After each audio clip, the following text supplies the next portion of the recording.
Welcome in to the Pod is the Roof, the official UNC basketball podcast for the Field of 68. I'm your host, Riley Davis. I'm joined by my co-host, Jacob Karabatsos, and we have a very special guest. JK, the three of us combined, I think we have over 40 points scored in national championship games. Does that sound about right? Yeah, Yeah. it's like the good old Kobe Bryant meme, you know what I'm saying? 40 and me and you were just over here chilling. Right. Yeah, we got the 2017 MOP Carolina legend. Also, for those watching at home, my family listening at home, it's my mom's personal favorite Tar Heel. We have Joel Berry joining us for the first time. So, Joel, how you doing, man? Man, I'm doing well. I love that intro, man. Shout out to the moms, man. I my mom's a huge Carolina fan as well. That's part of the reason why I went there. So love that intro. But man, I'm glad to be here and glad that you all reached out and yeah, looking forward to chopping it up with you guys. For sure. JK, how are you doing, man? How's your week been so far? It's been good, man. It's a little depressing, man, going a week without Carolina hoops. I really haven't been knowing what to do with myself. It kind of makes me scared for the off season, man. Gonna lose my head a little bit. But yeah, we're getting to the nitty-gritty now. Got a tough one coming up on Saturday. Got some fire questions for this pod today. I'm looking forward to it, man. Yeah, same. Like you said, it's a bit quiet, a little less stressful not having a game in the middle of the week, especially just Very because true.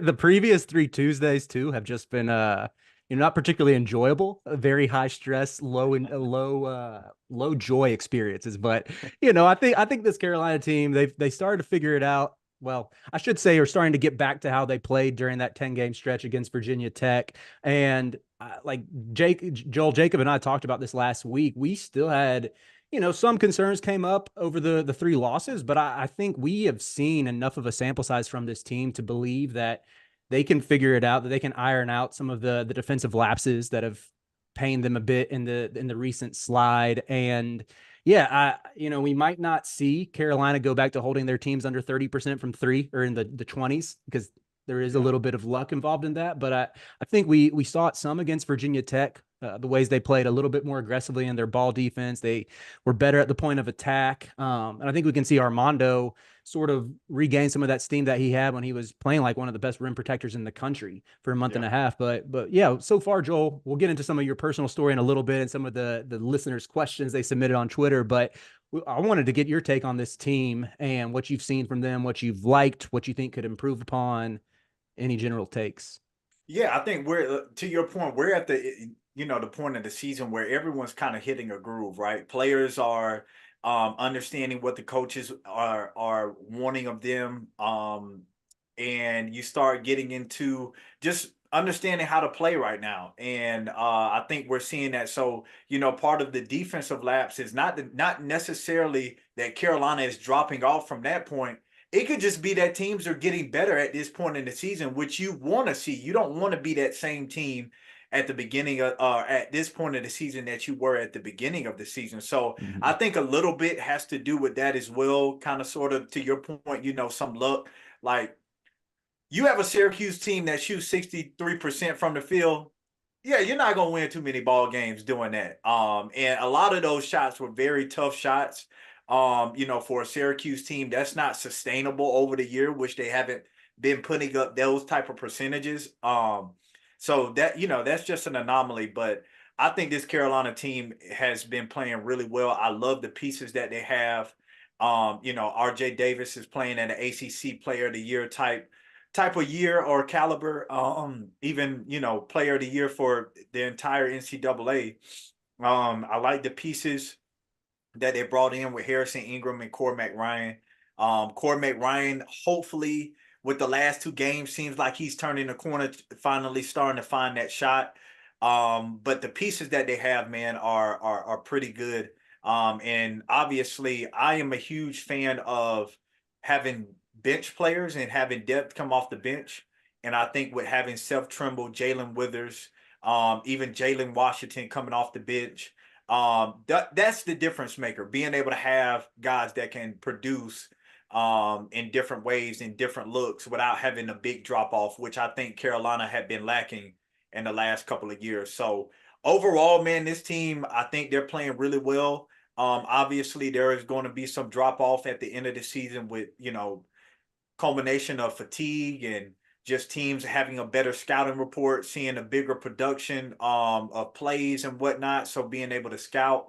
But Hmm. obviously, this is a really good team with a lot of maturity. And some of those mistakes that they've had, they have the maturity to be able to make up for them. Yeah, yeah, I love that. I want to go back to actually something you were saying about Cormac in the his most two recent games. I want to say I saw a stat that through the past three games, even he's something like 10 for 21, maybe from three. Yeah. Seems like that number's going up in a positive direction. And Joel, I know you had a pretty prolific career shooting the ball at Carolina. I want to say, at least anecdotally, your junior year, you did a lot of that off the ball, senior, or excuse me, on ball shot creating. Senior year, the ball was in Theo's hands more, and you had more catch and shoot opportunities. And you played with some good shooters with guys like Kenny Williams, who had gone through some slumps as well. Justin Jackson had his moments where his 3-point percentage was well below it was that national championship season. What can you say as far as like the mindset of a shooter, or even speak to what it takes to get comfortable, whether you're maybe playing in a, I think Cormac's usage is probably lower than it was at Notre Dame, and maybe he's getting more like step in, spot up threes when maybe at Notre Dame he was more used to running off of screens and more actions ran Yeah. for him. Like, can you speak into that at all, just for the comfort level with that? Yeah, and I think, that's part of being able to understand where a certain player likes the ball delivered. I played with guys, 3, 4 years. So I could almost make a pass with my eyes closed just Mm-hmm. because I knew where my guys wanted the ball. Justin Jackson, for example, was a curl guy off of screens, off of pin downs. And I could drop it right there at the elbow because I knew he was curling for that floater that no one can block. So, Mm-hmm. that's part of the chemistry that you have with your players. So for Cormac Ryan coming in from a different system, to your point, at Notre Dame, he was more off the ball a little bit just because that was his role. Now you have Elliot Cadeau and RJ Davis who are, ball dominant. And now you're playing in a lot of spot up situations. Mm-hmm. And I think I saw a stat. I don't know what the percentage, but I know that he's a lot better being on unguarded shots than guarded shots.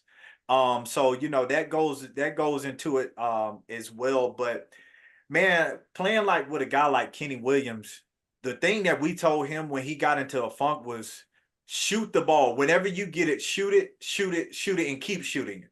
And I think that's been the message for Cormac Ryan.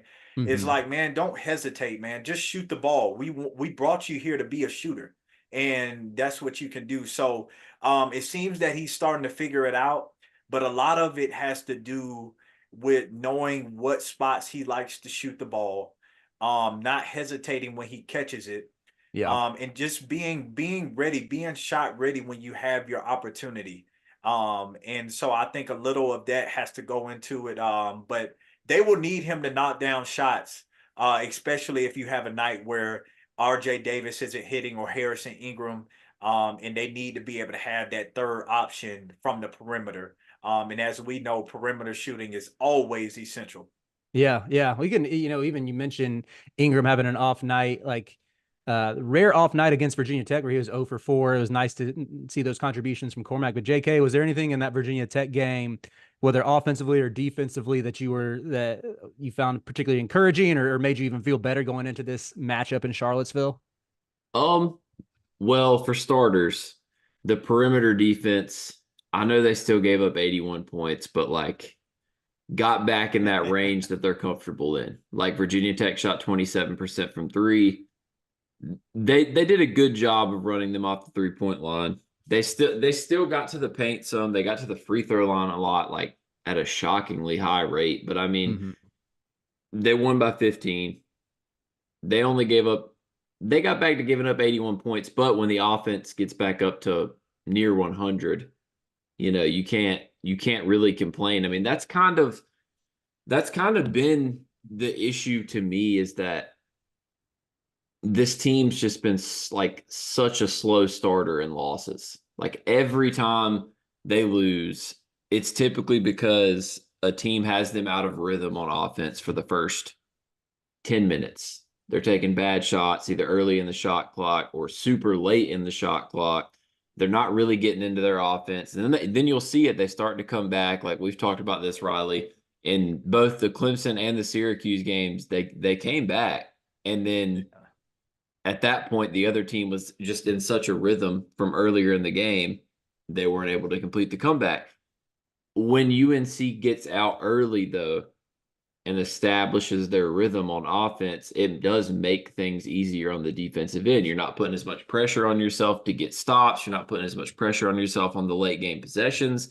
Um, it, it was great to finally get a 15-point win. Now coming into Saturday, it's going to be interesting because with playing at Virginia, always scary, which I'm sure Joel can talk about that a little bit. But it's what scares me the most is that Virginia just shot like 32-16 splits against Virginia Tech, which inevitably means they're going to shoot 60-40 splits against Carolina, which sucks, but All that's just right. shooting variance for No, you. let's not say that. Let's No, get, yeah, no. I don't, dude, this could be clipped. Well, Joel, we actually do have we have a bit of a recurring theme on our show where every game that it started with Jacob picking UNC to lose in the 10-game winning streak, like genuinely thinking we were going to drop these games and then Carolina would just win them. So we always have him pick UNC to lose now. See, But I started a we jinx. got to use the reverse jinx I wisely. started Like, a jinx because I picked UNC over UConn, and then I doubled down and picked them over Kentucky. Lost both Uh-oh. those games, and ever since then, I've officially banned myself from predicting UNC wins. What did you do against Georgia Tech? Did you say Carolina was gonna lose? I don't even I think don't even. we didn't. You can't like abuse the power of the reverse jinx. So I don't even know if we did picks for the Georgia Tech game because we were like, yeah, unless Miles Kelly goes off, Carolina's winning that game, and of course Miles Kelly torched them. But Yeah. with this Virginia game though, like again, maybe you can go back and laugh at me for this. I just like I don't think they have the firepower to compete with Carolina even in JPJ. I think that RJ, whoever we don't have any Virginia fans that are going to listen to this and clip it and send it to Virginia anyway to get them more fired up. But whoever Isaac McNeely is guarding, whether that's RJ, whether that's Elliot Cadeau, both of them got to be looking at him like this is food. It's Yeah. lunchtime. I'm about to feast. Ryan Dunn scares me. I think Ryan Dunn's one of the best defenders in the country.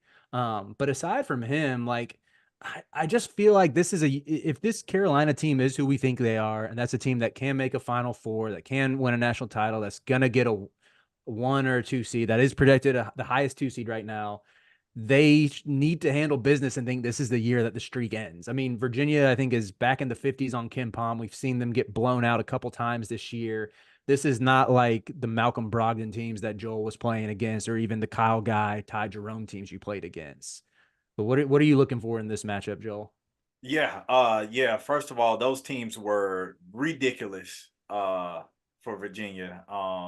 By far the best teams that Tony Bennett, one of the best teams that Tony Bennett had at Virginia. But I'm like you guys, I mean, Virginia, this is a year that they don't scare me as much from an offensive standpoint. Like I tell people, you don't put points on the board for stops. You put points on the board to score the ball. That's how you put points on the board. And they find a lot of times they're not doing that. And their usage rate on Reese Beekman is like uh through the roof, man. They depend on him for so much for him to play make. And when they're not, their other guys aren't making shots, now he becomes the shot maker, and that's not necessarily his game. Like his game is very mid-range.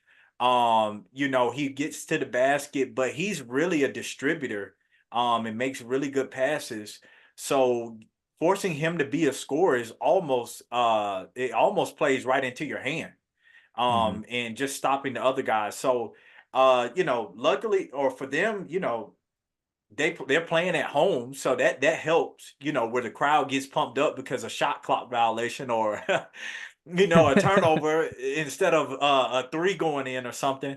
But I think that plays right into their hand or kind of helps them a little bit. But Yeah, man, this team doesn't they don't scare me as much, but when their defense is on and when they're making shots, they can be scary. But I just Mm-hmm. don't see them stopping Carolina that much with the offensive power that they have. Like Jacob said, they can put 90 on your head. Now, it probably won't happen because of the lack of possessions, but still, if they score in the 70s, that's almost like 100 versus Virginia. Mm-hmm. So Carolina can do that, and I just think that it'll be hard for Virginia to get that amount of stops, and then being able to put enough points up on the board. Yeah, I think the key is really Cadeau, because like you mentioned, the lack of possessions, the way they're going to take the air out of the ball. Cadeau, I think we've seen points of the season where he's been so poised under pressure. I always go back to that Tennessee game where it didn't matter how much Ziegler or Vescovy was hounding him. I think it was really Ziegler a couple times was in his grill, and Yeah. Cadeau would just put a dribble move on him and get by him. Zero turnovers that game. But we saw some bad ones against Syracuse. I think he had 5 that game. Or maybe it was Miami. He had 5 against Miami. Had a couple questionable ones against Virginia Tech as well. He's got to take care of the ball, especially if he's got Beekman on him, because Beekman's going to be the one trying to get those runouts. Like the few times you see Virginia actually move quickly or on those Beekman runouts. And yeah, so he's got to be ready to counter that.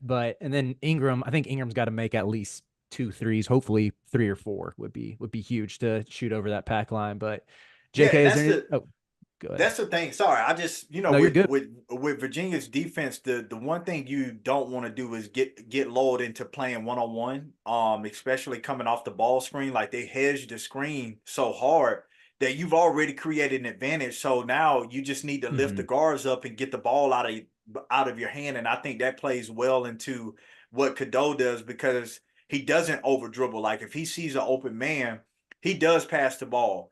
Mm-hmm. So it's just making it an emphasis to get the ball out of your hand. Now just play 4-on-3 from there, Right. and take advantage of already creating advantage from a pick and roll situation.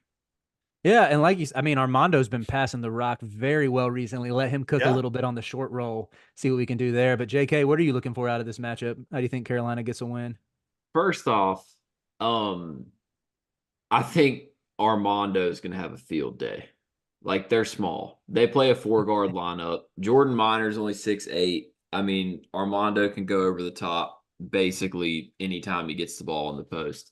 Like he's been great, 25 and 12. Basically ever since the Duke game, Armando has been pretty Yeah. dominant. I mean, Mm-hmm. he's had a couple performances, but like he's been back to ACC Player of the Year contention level Armando, which is the Armando that this team needs. So I think Armando has to have a field day. They only play like 2 bigs most of the time in their rotation. They play so many guards. So that's going to be key. I also think like I just this game would be one of those games where if UNC did lose, I would start to get concerned simply because, I know I joke about the shooting variance and how they're going to go off against UNC. Like, this team hasn't scored 50 points in the last 2 games. I mean, realistically, you can go back since January 20th, they've only scored more than 63 points like twice. Mm-hmm. It's pretty bad. So I mean, this is a game where even if UNC has an off night on the offensive end, I think their defense is good enough to where it's not really going to matter. Like if UNC scores 66 plus points, I think they'll win Mm-hmm. pretty comfortably. Like I mean, this Virginia team they struggle offensively, and I also think it's one of those things where once again the start's going to tell us a lot. Like if UNC comes out and can get up 10 points early in this game, then it's easy because Virginia already can't score. Put them in a situation where they have to come back and they have to play faster. They have to allow for more possessions. Like they're going to be done for. So I think Mm-hmm. I think the key for UNC is come out the gates fired up, put your foot on Virginia's neck early, get the ball down to Armando. They don't have an answer for him in the paint. And I'm assuming once Armando has a couple easy buckets, they'll probably start doubling or at least hard hedging or playing extreme amounts of help on the weak side. That's when you start to, get Ingram and Cormac and those guys wide open looks. I mean, I think there's a lot more ways that I see UNC winning this than there are that I see UNC losing this. Let's just say that. Yeah, and you saw like Virginia Tech killed Virginia in the paint, and Lynn Kidd has gotten a lot better this year. Don't get me wrong, but he's not Armando. And I think they can really take advantage of having a guy like Jordan Minor, who's not a shot blocker. Even when Blake Buchanan comes in, I mean, he's a freshman, that's barbecue chicken right there. You want him in the game. And I even think when Jalen Washington is there, and we can't forget Jalen Washington's like come out party was last year when Armando got hurt and he came in and had a very impressive game. So I think even taking advantage of him in the paint as well, just with the lack of size and the lack of shot blocking ability, I think that can be an area where Carolina can really be dominant. Yeah, I got to bring up one factor playing at JPJ. Joe, I don't know if this will get you in trouble with the network, but refs in JPJ, man, like in some ways it's like they get just as many calls at home that like Duke does or Kansas. Honestly, hey, because we do, we acknowledge our fandom, but we'll be unbiased. UNC gets a pretty favorable whistle in the Dean Dome. They've gotten a favorable whistle. Everyone does at some point, at some point. It's just in JPJ, it's like whether it's the moving screens and the blocker mover or whether it's just like how physical they allow Virginia to be.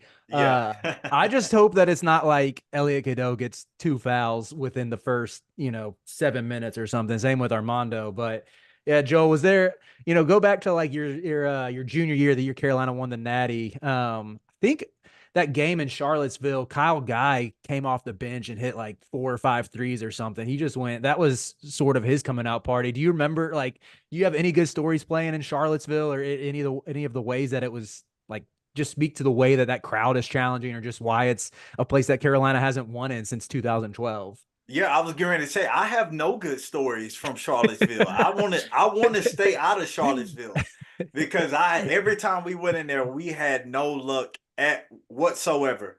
It's just so hard, man. Like playing against their defense, sometimes it can almost feel like there's 10 guys out there. In practices when coaches throw a 6 or 7 player out there, which was the worst practices because I'm like, Coach, this isn't realistic, man. Why are you doing this? It makes no sense. But that's how it feels against Virginia. And so with that, and then all of a sudden you let them get a couple of stops, they score baskets.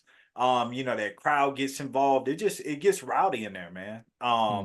But I had no good moments in JPJ, and we've had some good moments against Virginia, but there are no good moments with Virginia because that just the lack of possessions, you have to be very efficient and effective in everything that you do. You can't have any ineffectiveness with what you're doing. And I think that puts a lot of pressure on your preparation and just going into that game. So yeah, man, I wish I had more, but all I can do is just talk about how hard it is because I didn't even win at JPJ. So hopefully that changes this Saturday. Like I said, it's time to see that streak end. But right. Well, let's go ahead and get into some of these mailbag questions. Had several of them sent in on Twitter, and all of us can weigh in on some of these. Some of them are Joel specific, but then I had a few that were DM'd to me as well that I can read. But let's go ahead and get it kicked off with Tristan Freeman at HoopsNut351, friend of me and Jacob's. He writes for Bustin' Brackets, does some content for the Field of 68 as well. Tristan asks this: which kind of guard is more annoying/difficult to defend? A guy that can make 45% from 3 or one that loves to get to the basket all the time? Oh, that's a good one.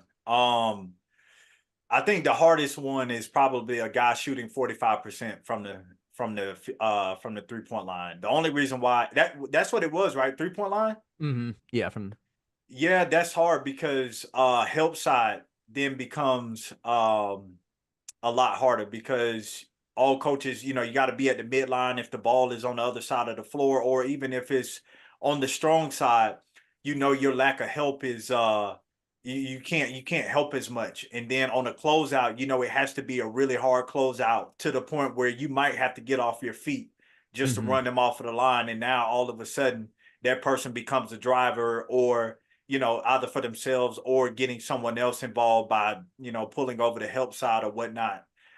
With a guy that can, just get to the basket, I'll just treat him like Rondo. I'm just sitting in there, Mhm. and I'm able to help a little bit more, give help to, if another team has a dominant post man, being able to help side, and not necessarily worry about the 3-point shot. But I will say this: every time a coach has said, you can help off of this guy, he's not a 3-point shooter, that they turn into the best 3-point shooters in the country. So it's a hard thing.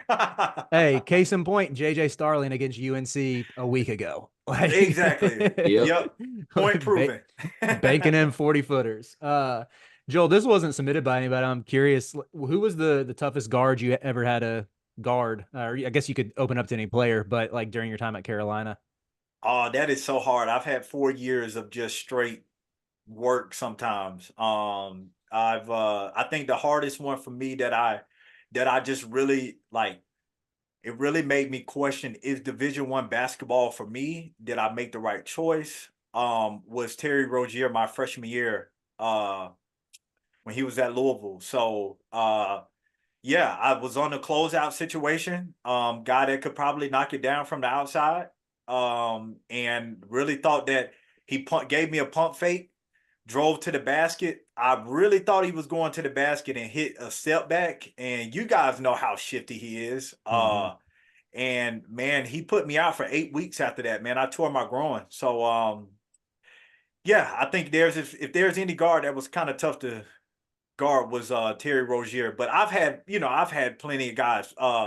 Fox from Kentucky, Demetrius Jackson from Notre Dame, Yogi Ferrell from Indiana, Yeah. uh, London Perrantes. I could go on and on, but by that time I end, the podcast will be over. So I just pulled up that game you were talking about from your freshman year. Terry Rozier had 25 points, 9 for 14 from two that night, only 1 for 7 from three. yeah, But so I yeah, maybe I wasn't paying attention, but that's what happens when you're a freshman. You got a lot of things going on. You get caught up into the game, and then all of a sudden you end up being out for eight weeks after that. So yep. Well, it Carolina, happens. Carolina won the game on I think it was a Marcus Page game winner, if I'm not mistaken, It was. Yep, off the like high off the off the glass. glass. Uh-huh. Yep. I was at that game. I remember seeing Theo Pinson sneaking into La Res later that night. So I Sound, remember sound, sounds about right. And I probably went through the back door, but I wasn't too far. So I just remember seeing Theo walk in and look around like I'm not supposed to I'm not supposed to be here, but just like everybody knows I'm under 21, but we won, so I'm yeah. out. Right. Oh, that's funny. All right, let me second question. This one comes from Theater and College Hoops at CBB Theater, great college basketball podcast, friend of ours as well. It says the topic of Tristan Newton being underrated came up in our group chat, which led me to say that I thought Joel Berry was criminally underrated. Joel, did you ever feel underrated?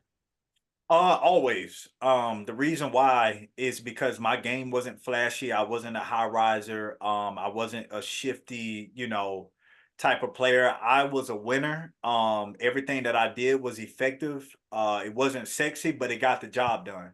And I think that's what I prided myself on. I didn't need to be the guy trying to do, 3 or 4 dribble moves. But I also think that's why I was so effective, was because I knew how to play with other great players. And I think that's the biggest difference. Especially like, I think about like training. Like when I was growing up training, I never trained doing all of these combo moves just to get into my shot. Because when you look at the course of a game, when does that really happen? You Mhm. know, unless you're just at a, up under 10 seconds and you just need to go get a bucket. But majority of the time, you're playing against guys that are just as good as you are, maybe even better. But it works together. And I was just very effective in being able to catch and shoot situations, or being able to beat the defense down the court with my speed, or Mhm. being able to get into the paint with a floater. But majority of it was just working off of the guys that I was playing with. So underrated just because I wasn't the sexiest, but it's sexy because I got the job done. I had the guns out always, and it was just very effective. Uh-huh. Yeah, that's like honestly, man, just from our perspective as a you're like my biggest memories of you at Carolina were just kind of getting your head down, getting to the rim, and then hitting big shots from three, not necessarily like Euro step in or necessarily putting the dude on skates, but just like being a badass and getting to the rim, like winning Right, right. games. Playing below the rim. That was me. Hmm. All right, this next one comes from Albert Tucci at Tucci228. And this is actually one of my favorite questions that I've seen. The first part is, if the transfer portal was around when Joel was playing, what opposing player would he try to recruit to play with him at Carolina? Ooh.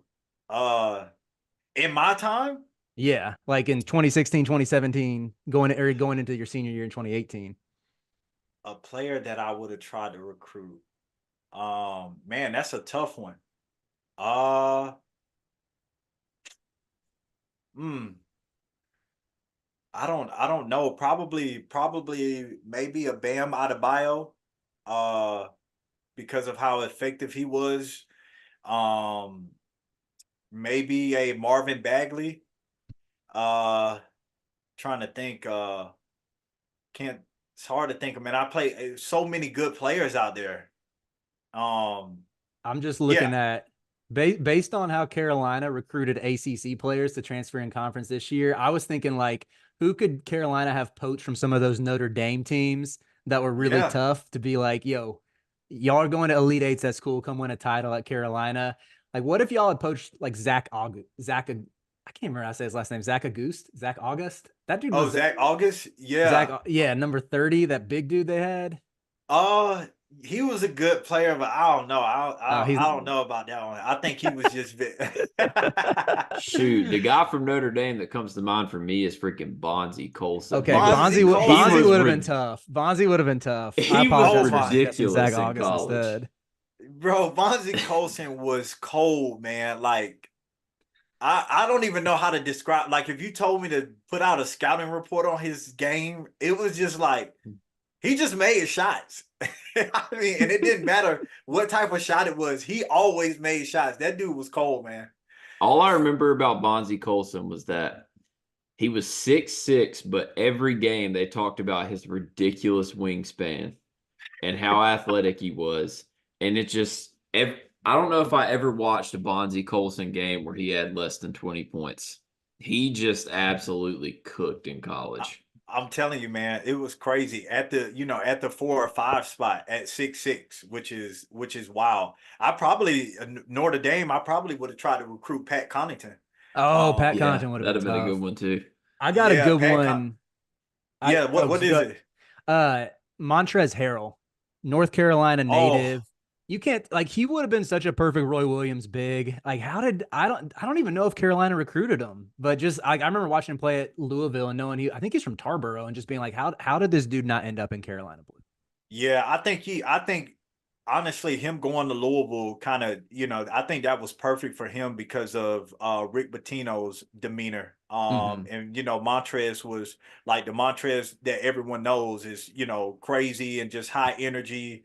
I think he needed a guy like Rick Pitino who can match that craziness. Yeah. To kind of calm him down a little bit. But that he would have been someone else that could have definitely been effective in Coach Williams' system.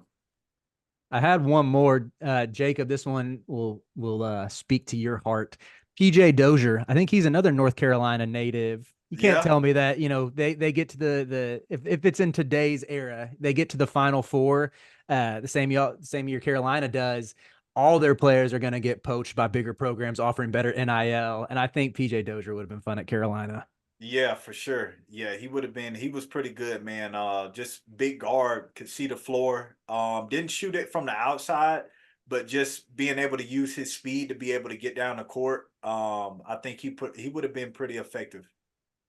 JK, you got anybody who you would have liked to see Carolina Shoot, you just poach? reminded me with this with the South Carolina drop. So the reason he said that would hit close to my heart, Joel. My dad went to South Carolina, so I kind of Okay, okay. grew up watching some Gamecock athletics. But now I'm a fan of the real Carolina because I went there. But that's a conversation for a different day, Dad. If you're listening, I'm sorry. But yeah, you just gave me another good one.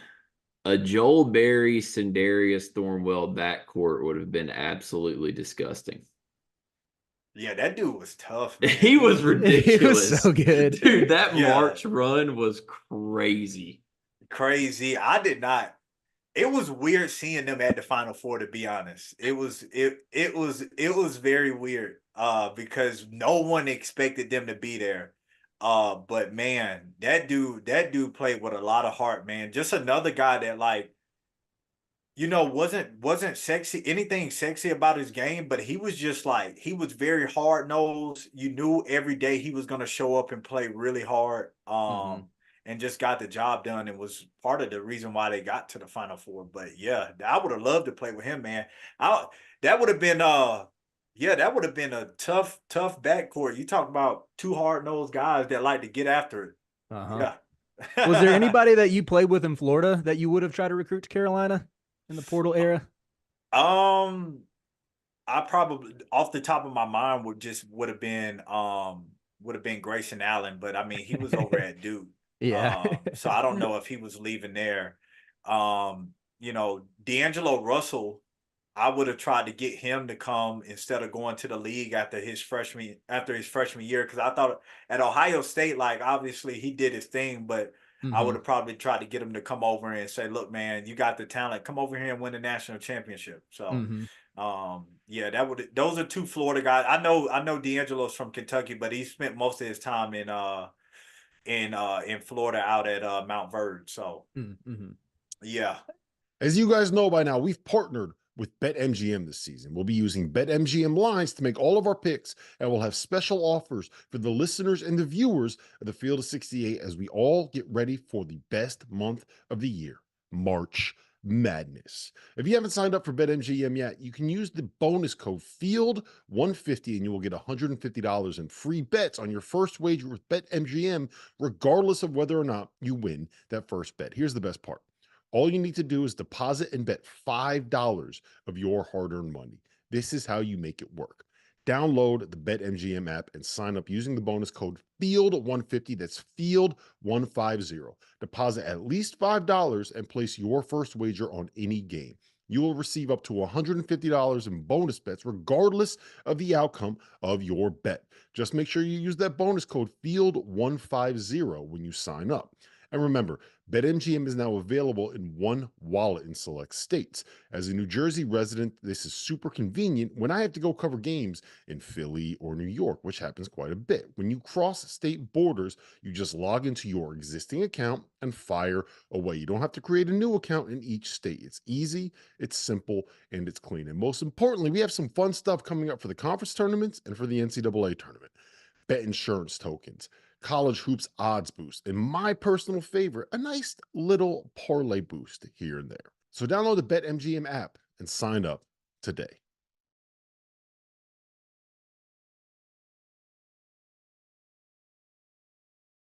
Yeah, and the second part of Albert's question after the portal question was, how did you keep those ankles intact during the 2017 tournament run?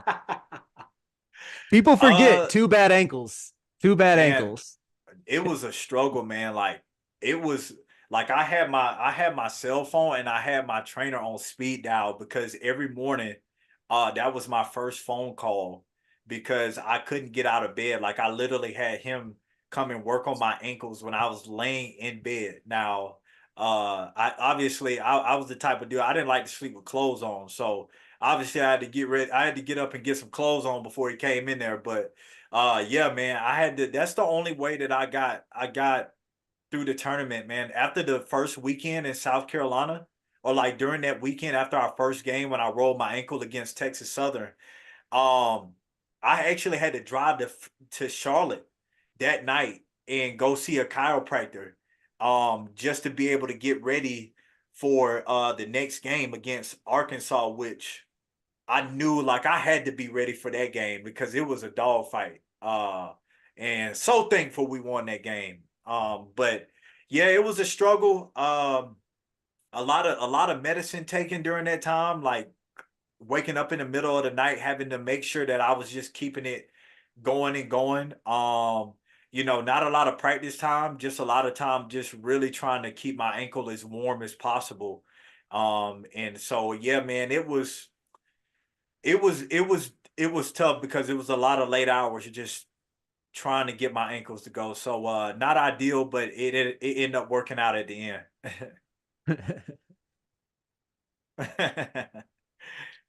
Yeah, for sure. Another question I'm looking for where it was who responded to it. Someone asked what was the most tense moment in the tournament run? Now I can't find the question.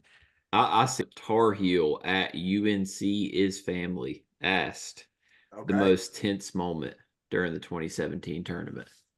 I think we all know what the most tense one is. Do y'all know which one I'm gonna go with?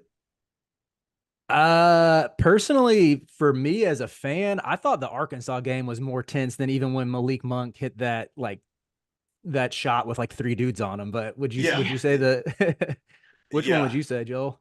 That's the one I was going. I was just curious to see which one y'all think because the What do you think? Arkansas. What would you say, JK, before we God, see, I don't know, man. It's tough. Like, it'd be so hard to not guess Kentucky just because, like, the gravity of that moment and just how insane. Like, you're playing against a team that has three dudes who are all really good NBA players. And in college, like, Malik Monk was basically unguardable. So just watching him hit that shot, I I froze. But on the other hand, I was like, hold up. This is the redeem team. This is too perfect because it was a very similar shot to the one Marcus Page hit. So Yeah. I'm like, wait, who's going to be our Chris Jenkins? And it ended up being Luke May. Yeah, great question in that moment. I'm surprised you were able to keep your composure and think about that because in the moment I was like, what just happened? Because we really had that game. Like it was Carolina was up 10, weren't we? Yeah. yeah, something like that. We had that game, and it was like the reason why it was tense for me was because I rolled my ankle again, and I went past Coach Pat. I went past the bench, and I said, Coach, I think I'm done. And I think there's a picture out there with his hand like on my back. And I just really I really thought it was done. And I went to the back and I popped some meds, man. Told you it's the medicine that kept me going. I popped some meds. I gave it like 5 minutes and I got up off the table and I felt like a new man. So got back in there. Stillman White held it down, which was awesome. And then just the intensity throughout that whole game was there. And then we get to the end, we're thinking, all right, we got it, guys. Then all of a sudden Malik went back to earlier that year in Vegas and just started hitting everything. I mean, the whole team started hitting everything. I think they miss a shot in like the last minute or so. I don't think so. Uh and then, obviously thank God for Luke May. And then thank God for Theo Pinson having the composure in that moment to find Luke wide open. If it was me, I was getting ready to take some crazy shot. So just thankful for those two guys. But by far the most intense game for me.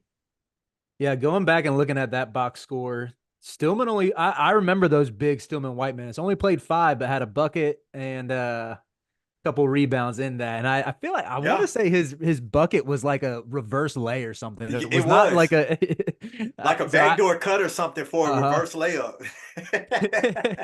And De'Aaron Fox was shooting like 26, 27-ish% from three, I want to say. And he made a huge one in the corner to cut the deficit. Like Kentucky, I mean, I think that Monk and Fox backcourt was probably the best we've seen in college basketball of the past decade. Even when Yeah, you look at the NBA careers, it's insane they had those two together. And like, Bam, Bam was nowhere near, I think, where it has like where he is now with his trajectory, with how he sort of made himself like a point big. But he yeah. was still kind of that guy at Kentucky.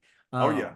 But I always go back to that Arkansas game because I want to say Arkansas went up 8 with like 4 minutes left. And I remember watching and being like, man, at least we won the ACC regular season, I guess. Like, but I remember Justin got a stop and Justin got back on defense and was like, or maybe Justin got a bucket and then got back on defense and was like pumping the crowd up. And I was like, okay, if Justin thinks we're gonna win, maybe Carolina's really about to Maybe do we got something right.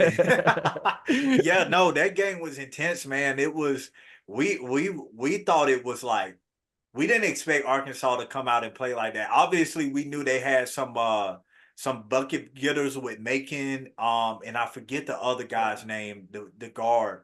But Dusty we Hannahs or Jalen Barford. Those like Jalen Barford. okay, Yeah, Barford, yeah, and he was tough.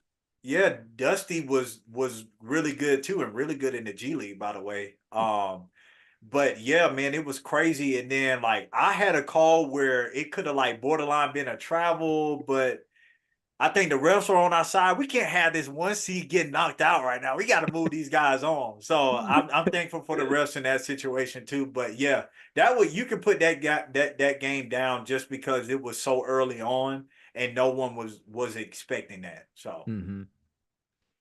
I Yeah, also Jacob, remember go Moses ahead. Kingsley just being like so annoying to play oh against. yes, God almighty. He was yeah, everywhere. I This mean, was yeah. Go ahead. there Sorry, was Jacob, I didn't so mean to cut you much off. talent in that tournament. Mm-hmm. It's genuinely pretty nuts, to be honest. Like, you go back and look, the amount of NBA, like, the amount of NBA guys that were on the court at any given time in that tournament, it was one of the great ones. I mean, like that Final Four was also perfect because you North Carolina, like you guys were the team that was kind of supposed to be there. And then yeah. Oregon was like the really talented team that nobody really knew if they'd make it to the Final Four, but they knew they were at least a second weekend team. Then you had Gonzaga, which was the other team that was supposed to be there. Then you had the absolute shocker in South Carolina, and it was just like both of those games in the Final Four were so good, and then the national championship was obviously ended on a perfect note. So I mean, Yeah. that tournament that's one of the more fun tournaments that I can remember watching. Mm-hmm. I did want to say something. Obviously, you got to ask about that. Like, please just give us like a little walkthrough rundown of everyone's reaction and what happened after that shot, because obviously that's just like it's heartbreaking, because it's heartbreaking as a fan, so I can only imagine the heartbreak you feel as a player in that moment, especially with it being Marcus, who's like been your backcourt mate, like it's his last year. Walk us through how everything went after that shot went in. Yeah. Well, I will start off by saying I even like when it pops up on the screen, I got a daughter. She's starting to really understand everything. And like I have to explain to her, she's seeing the confetti and I'm like, no, that's one of daddy's worst moments. So I hate having to explain that every March Madness. Probably will have to the rest of my life. But I will take you guys through like even before the moment. Marcus hits that shot. First off, I almost turned over the ball. I forget what was the big guy's name? Might have been Ochefu. Was that him, or is it Something something along those lines. I throw a pass and he almost steals it because they switched 1 through 5. But it also led to Marcus being able to have the opportunity to get the shot off. So it kind of worked out perfectly.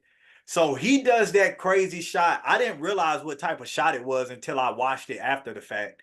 I just saw it go in and everyone was like, it was like one of those moments where you don't like, you just like, it's like an awkward celebration because you did not expect it to go in. So we call a timeout. We all go to the huddle. We got like this new life. We're like, guys, we this go into overtime. We got this. We got the momentum and everything. So we go back on the court. Everyone's talking. We're making sure we're getting in our spots. Ball gets in. I didn't realize Ochefu, whatever his name is, I didn't realize he was setting the screen. He was setting the screen at an awkward angle. Like he was in the corner at the half court line. Like, what is he doing? But I didn't realize it. I was just guarding Archer Diacono. I stop him.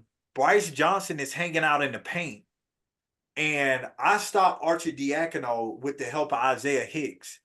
And Jenkins gets the ball. And he's wide open. And I'm like, I'm a basketball player. I'm like, this guy is wide open, no hand up.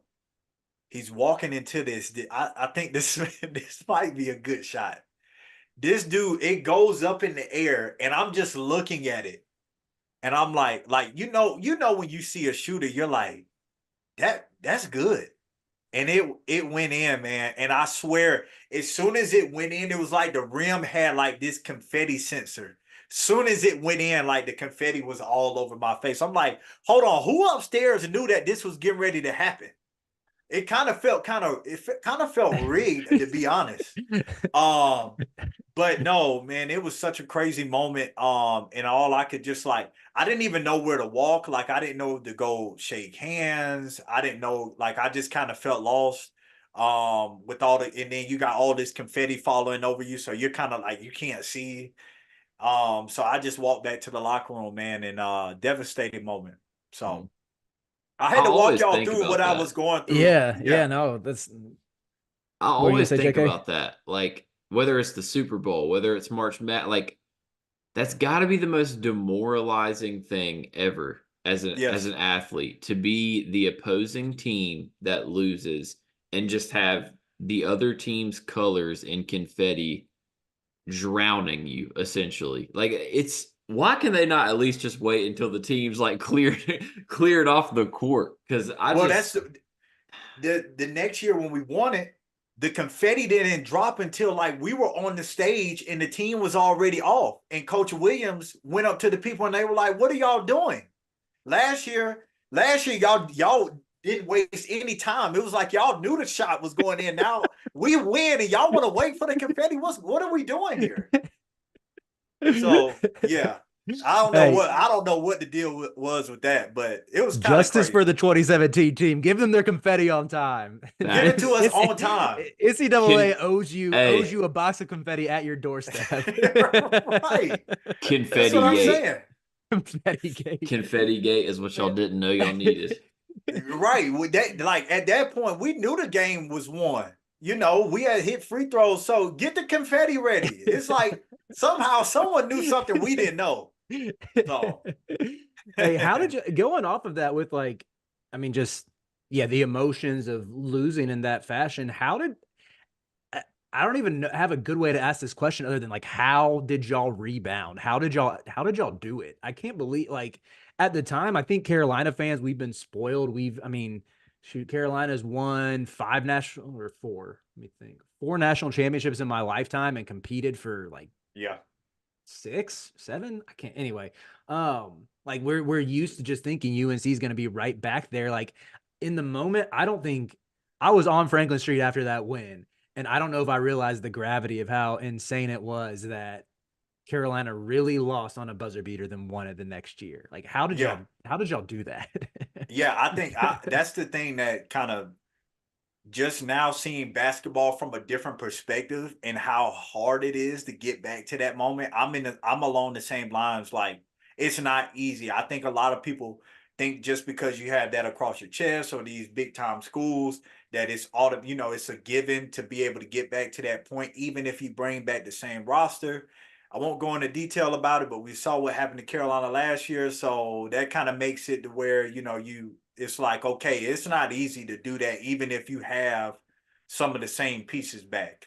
How we were able to do it was we just had a bunch of guys that bought into what it is that we wanted to accomplish. And I think, like, before I got there, and my whole thing of going to Carolina was I wanted to win a national championship. Like, that was the one thing that I wanted to do, no matter what.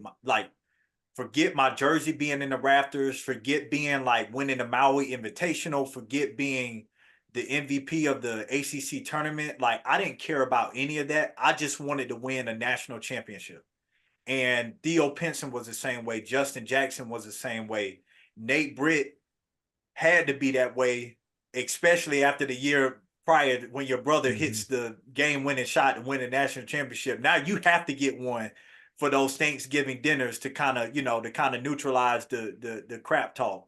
But everyone on the team wanted to win a national championship, and I think that was a difference. So we went into that year not caring who got the credit, who wanted to, anything that we wanted to do personally. We knew we wanted to get back to that point. And like, we got back to campus, man. We took like 2 weeks off. And before the coaches wanted us to take a little bit of time off because of what happened. And we were already back in the gym before they even told us to get started. And that's when I knew, like, okay, we're locked in. And so throughout the whole year, we just kept the main thing. So, and we knew where we wanted to get. JK, did you have any questions you wanted to ask? I think that covers just about all of them. I mean, I got to ask most of my questions off of that they kind of tied into other people's questions, so it kind of worked out perfectly. All right, I got one. We can close with this one.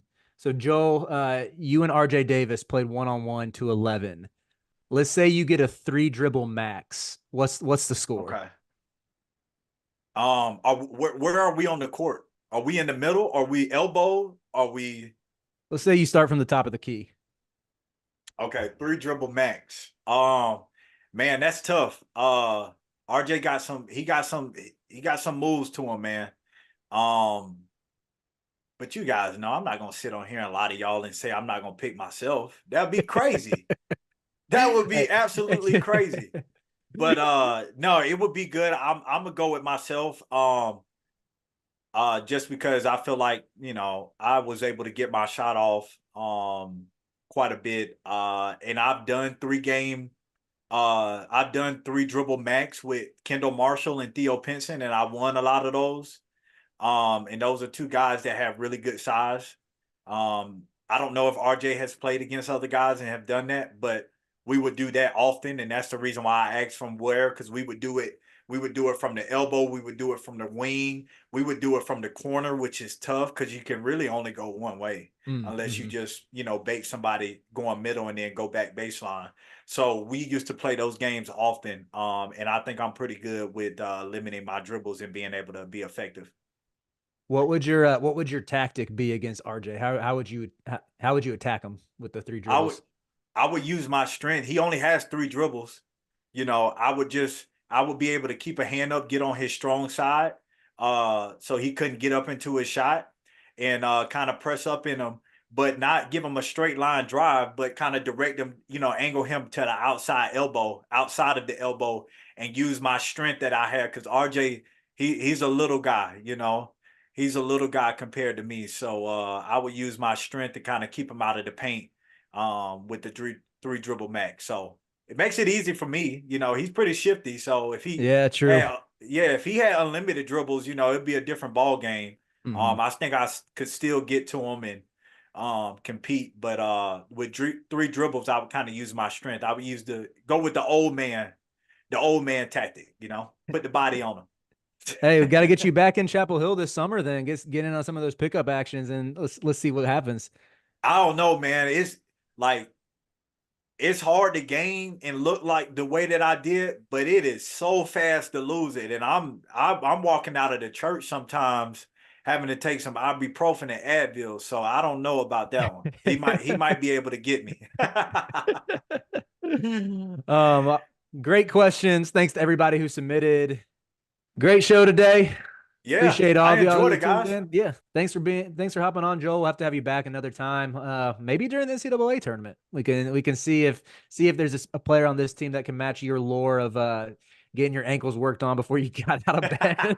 No, I don't wish that on anyone. I don't wish that on anyone. Yeah, But hopefully we keep avoiding injuries. Let's yeah, stay. exactly. Carolina's had some really good injury luck, but yeah, thanks again for being on. I'm Riley. That's JK. Thanks for listening to The Pot is the Roof.